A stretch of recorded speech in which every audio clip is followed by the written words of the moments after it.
Hello and welcome. Today we'll be taking a look at how the Lockout All Users feature works in Tabs3 Software.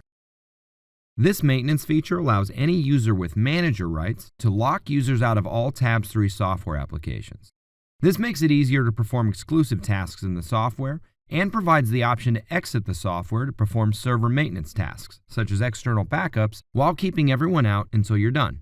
The user performing the lockout will have full access to the software, including applications that were closed prior to the lockout.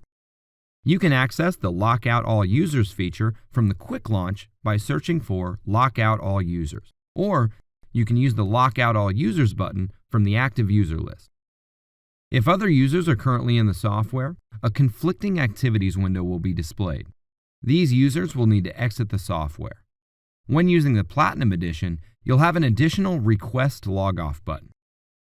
Clicking this button displays a window allowing you to specify the reason you're requesting the logoff and gives users time to finish their tasks before the program safely logs them out. Once all users have been logged out or have exited the software, the Conflicting Activities window will close and the Lockout All Users window will be displayed. Here, you can enter a reason for the lockout and provide an amount of time that the lockout will be in effect for. The lockout will end automatically once the time limit is reached. Selecting the Indefinite option indicates that the lockout will need to be ended manually by the manager who initiated the lockout.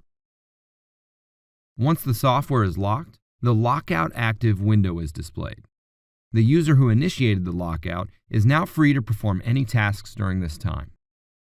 If another user attempts to open any Tabs3 software application during this time, a message will be displayed with information about who locked the software and the duration.